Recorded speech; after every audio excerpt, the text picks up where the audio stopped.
तो hello friends, आज मैं आपको लक्ष्मी माता की कहानी कथा पढ़ के सुनाऊंगी। देखिए यहाँ पे।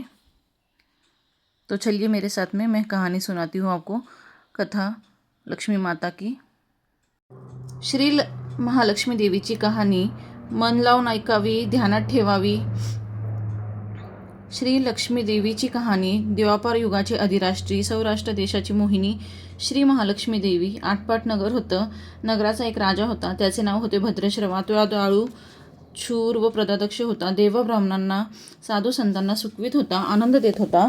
राजाच्या राणीचं नाव होतं सुरचंद्रिका. नाव चांगलं, पण स्वभावात अहंकार.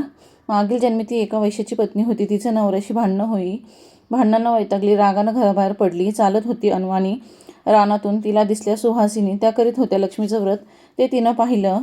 त्यांच्याबरोबर तिनंही व्रत केलं. दुःख विसरली, दारिद्र्य गेलं, परिस्थिती सुधारली. देवीची भक्ती फळाला आली. त्यांच्याबरोबर तिनंही व्रत केलं. दुःख विसरली, दारिद्र्य गेलं आणि कालांतराने ती मरण पावली. पुढे तिचा पुनर्जन्म झाला. स्त्रीचा जन्म पुन्हा मिळाला, पण भाग्य उजळलं. भद्रश्रवा राजाची तिचा विवाह झाला. ऐश्वर्यात लोळू लागली. गर्वानं ती फुगली. गरिबांना विसरली, ताठांना फुगली. दासींवर रागवली. एकदा काय झाले, देवीच्या मनात आलं, राणीला आपण भेटावं, मागच्या जन्मीची आठवण द्यावी, ओळखते की नाही हे बघावं. राणी राजवाड्यात सुखाने राहत होती. राजाही कौतुक करी. तिचे लाड पूर्वी. त्या दोघांना पुढे 7 पुत्र आणि एक कन्या झाली. कन्याचं नाव होतं शांबाला. एके दिवशी काय झाले, देवीने म्हातारीचं रूप घेतलं. फाटकं वस्त्र नेसली, माथी मळवट फासला, हाती काठी टेकीत राणीला भेटायला आली. तिनं आरोळी दिली. अरे हाय का घरात कोणी? कोणी घास देईल का? दासी बाहेर आली. म्हातारी दारात दिसली. तिनं विचारलं, कोण ग तूस? आलीस कुठून? काय काम काढलंस? तुझं नाव काय? गाव कोणतं? तुला हवं काय? हळू मधून खोकत हळू आवाजात म्हणाली.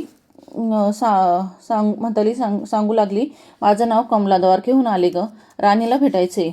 कुठं आहे तुझी राणी? दासी म्हणाली, राणीसाहेब महालात आहेत, सख्यांशी गप्पा मारतायत. त्यांना सांगितलं तर ओरडतील माझ्यावर, रागवतील. तुला ग त्या कशा भेटणार? काय तुझा हा अवतार? तुला पाहून माझ्यावर ओरडतील, उनं बोलतील. त्यांच्या सख्याही तुला हसतील. तू जरा आडोशाला बस. मैत्रिणी गेल्या म्हणजे सांगते मी त्यांना. म्हातारी रागवली, मनोमन संतापली. तुझी राणी पैशाला भाळली, माणुसकी विसरली, दरिद्री मेली. आज झाली राणी, पण देवीला विसरली. माझ्यामुळेच ना. मीच तिला व्रत सांगितले ते देवीचं तिनं केलं. आता राणीपदावर बसली तर देवीला आठवण राहिली नाही. गर्व झालाय संपत्तीचा, पैशाची धुंदी आली, गोरगरिबांची पर्वा नाही. थोड्या मोठ्यांच्या मुली त्या झाल्या मैत्रिणी. म्हातारी गरिबान भिकारीन, तिला कोण विचारायचे? पण याचं फळ तिला भोगावंच लागेल. तेव्हाच तिचे डोळे उघडतील. जाते मी. दासी घाबरली. तिने म्हातारीला पाणी दिलं.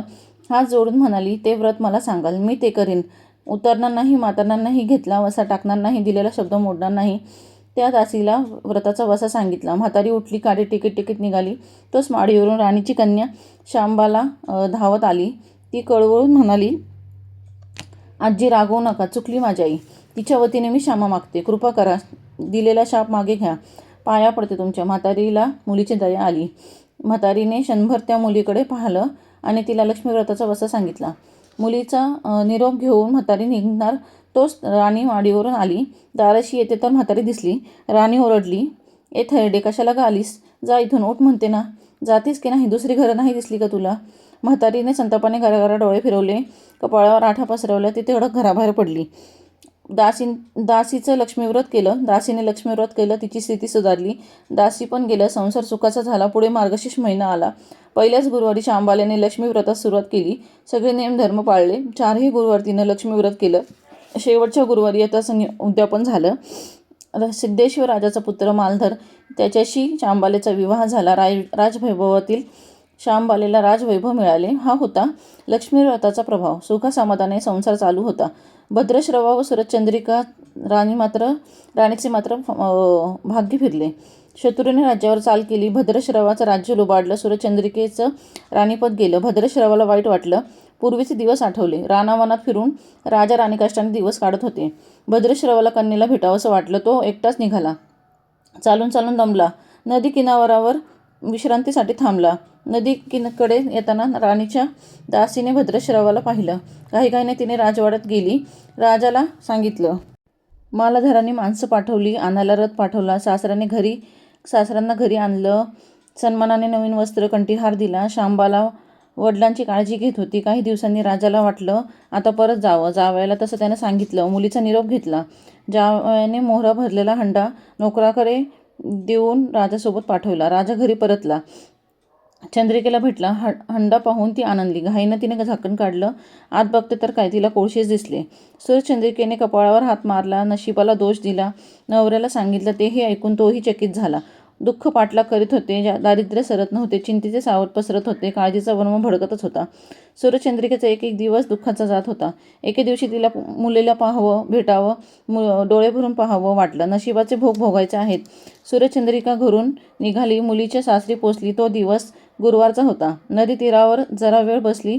दमली होती. त्याच वेळी एक दासी नदीवर आली. तिनं राणीच्या आईला ओळखलं. घाईनं ती महालात गेली. राणीला निरोप दिला. तुमची आई आलीये. नदी किनारी बसलीये. खूप दमलेली दिसते. तिला आणायला कुणीतरी पाठवा. श्यामबालेने सारथ्यासोबत रथ नदीकडे पाठवला. आईला घेऊन यायला सांगितलं. आई रथात बसून महालात आली. आईला बघताच श्यामबालेने आनंदाने मिठी मारली. मुलीचं वैभव पाहून तिचं मन तृप्त झालं. तोंडून शब्द फुटेना. आईनं स्नान केलं. मुलीनी तिला पैठणी दिली. सोन्या मोत्यांचे दागिने दिले. आईचं रूप अधिकच खुललं. दुपारची वेळ झाली. श्यामबालेने भक्तिभावाने लक्ष्मीची पूजा केली. आरती झाली. धूपदीपांचा वास दरवळला. श्यामबालेचा कडकडीत उपवास होता. भोजनाची तयारी झाली. तिनं आईला जेवायला बोलावलं. सूर्यचंद्रिका पाटावर येऊन बसली. पण ती एकदम शांत होती. तिला मागचा जन्म आठवला. लक्ष्मी देवीच्या कृपेने या जन्मी ती राणी झाली होती. ती म्हणाली, श्यामा, मी देखील तुझ्यासोबत उपवासच करीन. श्यामबाला म्हणाली, ठीक आहे. मार्गशीर्ष महिना होता. मुलीनं 4ही गुरुवार व्रत केलं. ते आईनं पाहिलं. तीही उपवास करू लागली. देवीला भक्तिभावानं प्रार्थना करत होती. महिना संपला. घरी जायचा विचार ठरला. पोहोचवायला श्यामबाला सोबत गेली. 4 दिवसांनी श्यामबाला निघाली. मालधाराने राजाने पाठवलेला पैशाचा हंडा घेतला. त्यात मीठ भरलं. तो नोकराजवळ देऊन पुन्हा ती सासरी आली. गप्पा मारता मारता वेळ कसा जात होता त्याचे भान तिला नव्हते. मालधाराने विचारलं, माहेरून काय आणलंस? श्यामबालेने सोबत आणलेल्या हंड्याकडे बोट दाखवलं. मालधाराने उत्सुकतेने झाकण काढलं. त्यात तिला काय दिसले? कोळशे, मिठाचे खडे.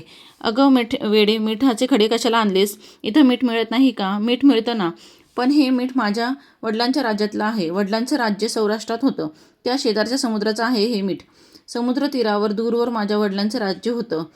पण आज श्यामबालेच्या सांगण्यातील खोच राजाने हेरली.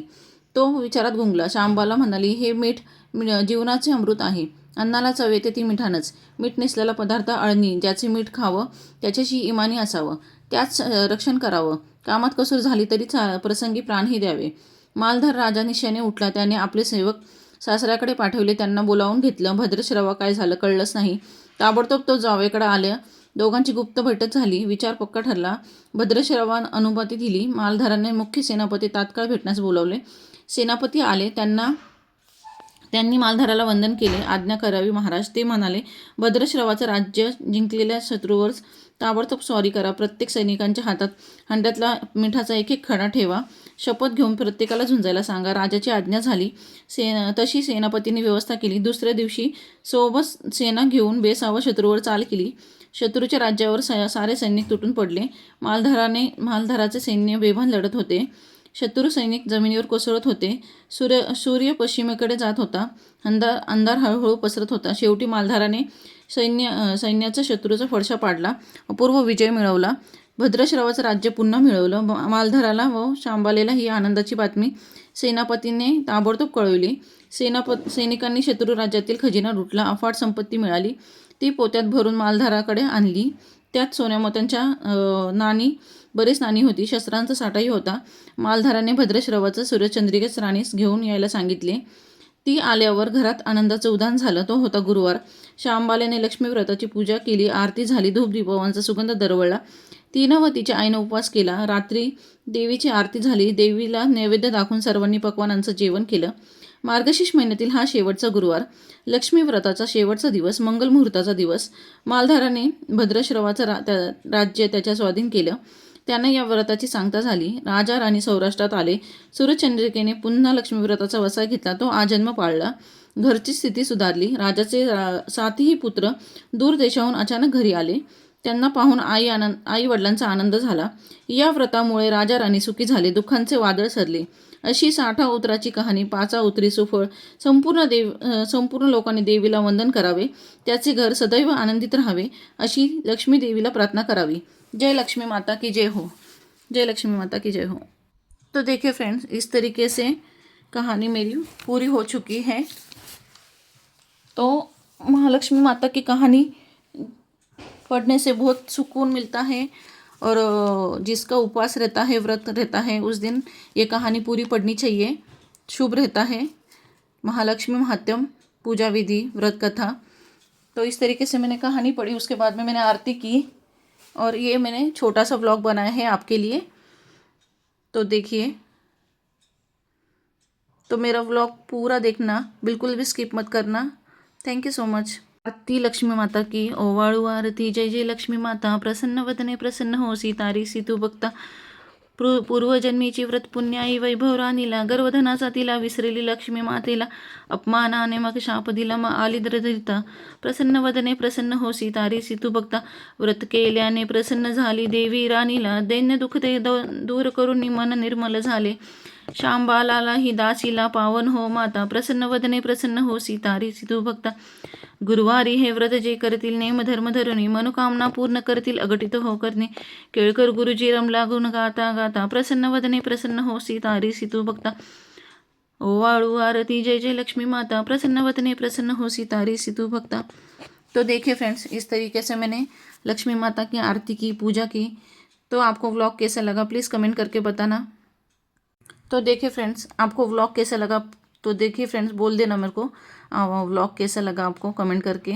और यहाँ पे मैंने छोटी सी एक स्तोत्र बोल दिया है यहाँ पे, ओम सर्वमांगल मांगल्ये शिवे सर्वार्थ साधिके शरण्ये त्र्यंबके गौरी नारायणी नमस्तुते। तो इस तरीके से मैंने आरती की फ्रेंड्स। तो ये मैंने छोटा सा व्लॉग आपके लिए बनाया है, कैसे लगा फुल वॉच करना व्लॉग। देखिए फ्रेंड्स, उसके बाद में मैंने यहाँ पे चावल की खीर बनाई। तो मैंने यहाँ पे देखिए चावल की खीर बनाई, हाफ कटोरी चावल लिया है, एक लीटर दूध लिया है, माता को, लक्ष्मी माता को भोग दिखाने के लिए, निवेद्य दिखाने के लिए। तो पहले सबसे पहले मैंने चावल को पानी में भिगो के रखा, हाफ एन आवर, आधा घंटा, और दूध गर्म करके रखा यहाँ पे मैंने। तो 1 लीटर दूध लिया है मैंने, और उसमें थोड़ा पानी भी मिक्स किया है। आप चाहे तो पानी मिक्स कर सकते हैं, नहीं तो नहीं भी मिक्स कर सकते हैं, गाढ़ा भी रख सकते हैं। तो इस तरीके से मैंने आज का दिन बिताया। तो मेरा व्लॉग कैसा लगा आपको प्लीज़ कमेंट करके बताना, और मैंने पूजा विधि कैसे की है, जो भी आपको पसंद है नापसंद है प्लीज़ कमेंट करके बताना, अच्छा किया नहीं किया ज़रूर कमेंट करना। तो देखिए फ्रेंड्स, इस तरीके से मैंने दूध गर्म करने के लिए रखा है, और अगर देखिए थोड़ा सा पानी मिक्स किया है मैंने दूध में यहाँ पे। तो इसकी मैं खीर बनाऊंगी अभी चावल की, बहुत अच्छी बनती है, टेस्टी बनती है खाने में। और अगर आपको खीर की रेसिपी चाहिए हो तो प्लीज़ कमेंट करना, मैं आपको रेसिपी दे दूंगी मेरे व्लॉग में, मेरे चैनल पे। और यहाँ पे देखिए मैंने चावल भिगो के रखे हैं, दूध गर्म करने रखा है, दूध हमारा गर्म हो चुका है, हो रहा है। मटर भिगो के रखे हैं, मटर की सब्ज़ी बनाएंगे यहाँ पे हम, ग्रेवी वाली। और मटर की सब्ज़ी की भी रेसिपी चाहिए हो तो मेरे ब्लॉग पे है। और अगर आपको और एक चाहिए हो मेरी तरह से आलू और मटर की सब्ज़ी, तो मैं वो भी अपलोड कर दूँगी। तो कमेंट करके बताना, मैं अपलोड कर दूँगी। और देखिए यहाँ पे मैंने दूध गर्म करने के लिए रखा है, दूध गर्म हो चुका है। तो इसके बाद में हम इसमें चावल ऐड कर देंगे, जो चावल हमारे भीग चुके हैं अच्छे से, वो चावल ऐड कर देंगे इसमें। फिर हम शक्कर डालेंगे और थोड़ा घी डालेंगे, और ड्राई फ्रूट्स भी डाल सकते हैं आप, पर मैंने यहाँ पे फ़िलहाल में स्किप किया है। तो देखिए यहाँ पे मैंने घी भी डाला है, शक्कर डाली है 1 कटोरी। तो 1 कटोरी शक्कर एकदम परफेक्ट टेस्ट के लिए माप से। तो देखिए फ्रेंड्स, यहाँ पे मैंने थोड़ी खीर भी बना दी निवेद्य के लिए माता के, और मटर की सब्ज़ी और पराठे बनाए हैं मैंने साथ में, और पापड़ भी बनाए थे। तो देखिए फ्रेंड्स, इस तरीके से मैंने कुछ आज का दिन बिताया, पूजा की, गुरुवार के, मार्गशीर्ष महीने की गुरुवार के उपास की, तीसरा गुरुवार था ये। और हाँ फ्रेंड्स, आज ही के दिन, तीसरे गुरुवार के दिन ही हमें उद्यापन भी करना है, क्योंकि चौथे गुरुवार को अमावस्या आने वाली है, इसलिए तीसरे गुरुवार को ही उद्यापन करना है हमें। तो देखिए फ्रेंड्स, यहाँ पे मेरे पराठे भी रेडी हैं, सब्जी भी मेरे यहाँ पे रेडी है, सब्जी बना के हो चुकी है मेरी, मटर की सब्जी जो भी मैंने बनाई है। देखिए फ्रेंड्स, इस तरीके से अगर रेसिपी चाहिए तो प्लीज़ कमेंट करना, मैं रेसिपी दे दूँगी। इसके बाद में मैंने यहाँ पे खीर बनाई है, देखिए।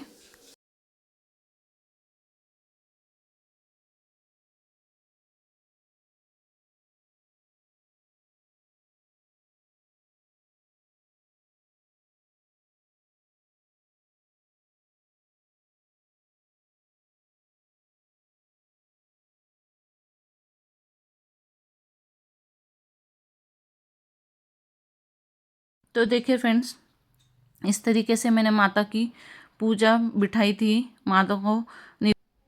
तो देखिए इस तरीके से मैंने छोटी सी पूजा की है लक्ष्मी माता की।